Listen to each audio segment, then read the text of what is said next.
2, 4. Ang dami, oh.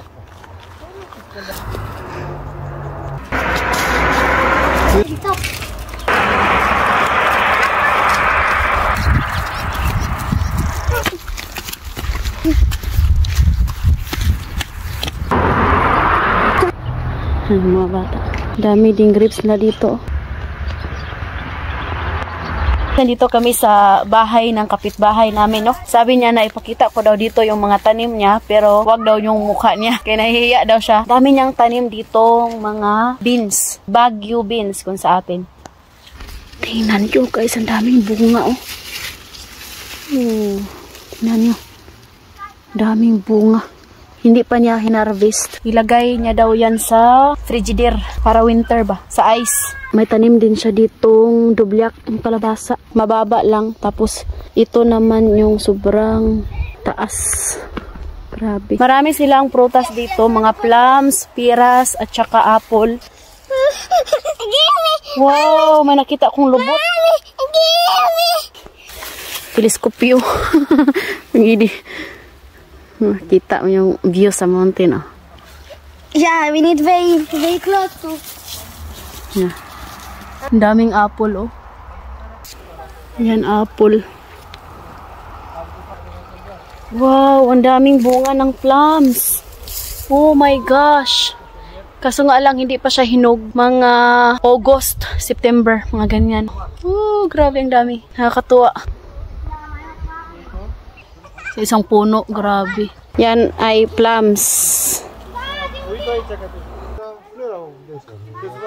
Yung cherry daw nila guys, ay kinain sa mga ibon. Kaya wala nang natira. Apple yung pinakamarami na ngayon. Tapos plum, piras. Binigyan kami ng apple. Mananch. Ay, tingnan yung piras, oh. Sabi ng may-ari dito, nakita daw siya ng ahas.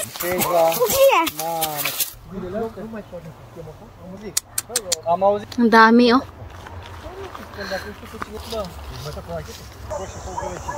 Tingnan nyo, oh.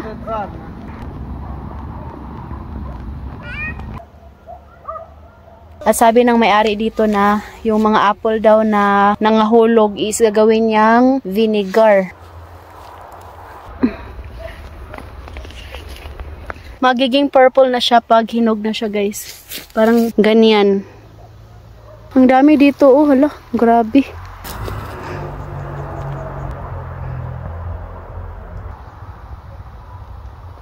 Pampadumi to na prutas. Ito, oh, parang hinog na yata to, guys.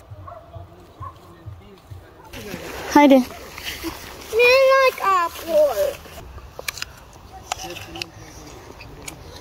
Ang laki ng lupa nila. Daming prutas. Ikaw na lang yung magsawa. Bigyan daw kami ng plums. Yeah. 2. Tikman natin. 4. Hindi pa siya masyadong hinog. Gata, am luat de post. Mănânc. Nu, lasă. Dacă are mănânc. Hai, cheamă. Hambin, yoyo. Ganda ng flowers. I see un aloe. My love, naghambin-hambin. We love you all. Thank you for the support.